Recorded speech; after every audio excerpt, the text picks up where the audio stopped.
ഈ സമൂഹത്തിൽ കൊച്ചുകുട്ടികളിരിക്കുന്നതുകൊണ്ടും മക്കളിരിക്കുന്നതുകൊണ്ടും ഒരു കാര്യം നിങ്ങളുടെ ശ്രദ്ധയിൽപ്പെടുത്താണ്. ലോകത്തിൽ മൊത്തം ഹാപ്പിനെസ് കൺട്രീസിൽ പെട്ട ചില രാജ്യങ്ങളുണ്ട്. ഏറ്റവും കൂടുതൽ സന്തോഷ നിലവാരം പുലർത്തുന്ന ജനങ്ങൾ താമസിക്കുന്ന കുറച്ച് രാജ്യങ്ങളുണ്ട്. Sweden, Norway, Finland. ഈ രാജ്യങ്ങളിലൊക്കെ പല മാറ്റങ്ങളും വന്നുകൊണ്ടിരിക്കുകയാണ്. നമ്മൾ വിചാരിച്ചത് നേരെ എതിർവശമാണ്. ഇപ്പൊ ഞാനൊക്കെ ദിവസേന പവർ പോയിന്റ് വെച്ച് ഞാൻ മെഡിക്കൽ കോളേജ് അധ്യാപകനാണ്. ഈ മെഡിക്കൽ കോളേജിൽ നിന്ന് റിട്ടയർ ചെയ്തതാണ്. അത് കഴിഞ്ഞതിന് ശേഷം വളരെ അപൂർവമായിട്ടുള്ള സ്പെഷ്യാലിറ്റികളിലുള്ള ആൾക്കാരെ ഈ പ്രൈവറ്റ് മെഡിക്കൽ കോളേജുകളിൽ എടുക്കും. 70 വയസ്സ് വരെ ജോലി ചെയ്യാം.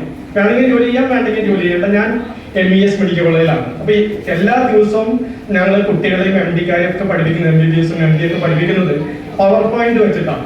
ഇപ്പൊ നമ്മൾ സ്മാർട്ട് സ്കൂൾ, സ്മാർട്ട് ക്ലാസ് എന്ന് പറഞ്ഞിട്ട് ഈ അധ്യാപകരൊക്കെ പവർ പോയിന്റ് പ്രിപ്പയർ ചെയ്തുകൊണ്ടിരിക്കുകയാണ്. അങ്ങനെ ചെയ്യുമ്പോൾ എന്താ പ്രശ്നം എന്നുണ്ടെങ്കിൽ കുട്ടികൾ പേൻ എടുക്കില്ല, ഇപ്പൊ കടലാസ് എടുക്കില്ല, എഴുതില്ല, വായിക്കില്ല. അതെല്ലാം പവർ പോയിന്റ് നോക്കി സിനിമ കാണുന്ന പോലെ ആണ് ഇപ്പോൾ പഠന രീതി. ഇത് കംപ്ലീറ്റ് സ്റ്റോപ്പ് ചെയ്തു ഈ പറഞ്ഞ സ്വീഡൻ, നോർവേ അങ്ങനെയുള്ള രാജ്യങ്ങൾ. കാരണം എന്താണെന്ന് വെച്ചാൽ കുട്ടികൾക്ക് എഴുതാനും വായിക്കാനും അറിയുന്നില്ല. ആ രാജ്യങ്ങൾ കുറെ പുരോഗമിച്ച് കഴിഞ്ഞ രാജ്യങ്ങളാണ്. പക്ഷെ ആ പുരോഗതി വിലയിരുത്തിയപ്പോ മനസ്സിലാവുന്നത് താഴെ തട്ടിലുള്ള സ്കില്ലുകൾ, താഴെ തട്ടിലുള്ള കഴിവുകൾ, നമ്മുടെ അടിസ്ഥാനപരമായിട്ടുള്ള കഴിവുകൾ, എഴുതുക, വായിക്കുക, സംസാരിക്കുക, പരസ്പരം ഇന്ററാക്ട് ചെയ്യുക, പരസ്പരം ഇടപഴകുക, ഇതൊന്നും അവിടെ ഇല്ലാതെയായി വന്നപ്പോൾ അവർ ഇനി അധ്യാപകരോ ടീച്ചിങ്ങോ പവർ പോയിന്റ് ഉപയോഗിക്കണ്ട എന്നൊരു തീരുമാനമെടുത്തു. അവിടെ പവർ പോയിന്റ് ഉപയോഗിക്കാൻ പാടില്ല പ്രസംഗങ്ങളിൽ. അതേപോലെ തന്നെ ഈ വ്യക്തികൾ തമ്മിലുള്ള കണക്ഷൻസ്, വ്യക്തികൾ തമ്മിലുള്ള ബന്ധങ്ങൾ കുറഞ്ഞു ഈ മൊബൈൽ ഫോണിലും എല്ലാം ഒതുങ്ങിയിരുന്നുകൊണ്ട് ഈ സമൂഹം വ്യക്തികളുടെ ദ്വീപായി മാറിയപ്പോൾ ഈ സ്വീഡനിലെ ഒരു ഗ്രാമത്തിൽ ഒരു തീരുമാനമെടുത്തു. നമുക്ക് പഞ്ചായത്തിലൊക്കെ അത് സ്വീകരിക്കാവുന്നതാണ്. അതായത് ആരെ നിങ്ങൾ കാണുമ്പോഴും വെറുതെ ഹായ്, ഹലോ എന്നൊന്ന് പറഞ്ഞ് കടന്നു പോകുക. ഹലോ, അങ്ങനെ ഇപ്പൊ ആ ഗ്രാമത്തിലെ എല്ലാവരും പരസ്പരം കണ്ടാൽ ഒന്ന് ഹായ് പറഞ്ഞിട്ടേ, ഹലോ പറഞ്ഞിട്ടേ. അപ്പൊ തീർച്ചയായിട്ടും ചിലപ്പോ കുറച്ചുപേര് എന്തെങ്കിലുമൊക്കെ സംസാരിക്കും. അല്ലെങ്കിൽ ഒറ്റപ്പെട്ട വ്യക്തികളുടെ ദ്വീപായി മാറുന്ന ഒരു സ്ഥിതിവിശേഷമാണ് ഇന്ന് ലോകത്തിലെല്ലാം.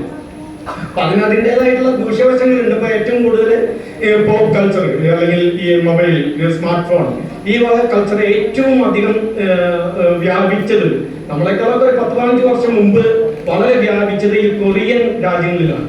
ആ കൊറിയൻ രാജ്യങ്ങളിൽ ബിലോ 20-30 വയസ്സ് വരെയുള്ള ആൾക്കാരിലാണ്. അവിടെയും കേരളത്തിനേക്കാളും കൂടുതൽ ആത്മഹത്യാ നിരക്കുണ്ട്. അപ്പൊ പക്ഷെ ആത്മഹത്യ ചെയ്യുന്നവര് കൂടുതലും 20 വയസ്സിനും 30 വയസ്സിനും താഴെയുള്ള കുട്ടികളാണ്.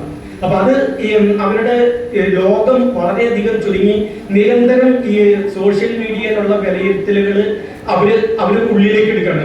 ബാക്കിയുള്ളവർ കമന്റ് ചെയ്യുന്നു, ബാക്കിയുള്ളവർ എന്നെ വിമർശിക്കുന്നു, അതെല്ലാം സ്മാർട്ട് ഫോണിൽ കൂടിയാണ്. അപ്പൊ ഇത് അറിഞ്ഞിട്ട് ഇത് കേൾക്കുമ്പോൾ അവർക്ക് താങ്ങാൻ പറ്റാതെയുള്ള ഒരു സ്ഥിതിവിശേഷത്തിലെത്തി.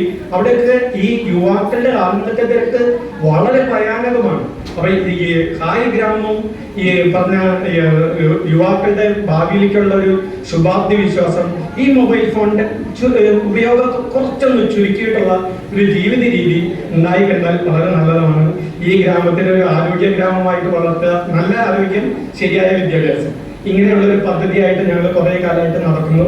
പല കഴിഞ്ഞ ഭരണസമിതികൾക്കൊക്കെ അറിയാവുന്ന ഒരു കാര്യമാണ്. കോഴഞ്ചേരി റോഡാണ് എൻ്റെ വീട്. അവിടെ ഒരു നല്ലൊരു ഗ്രൂപ്പ് ഉണ്ട്. എല്ലാവർക്കും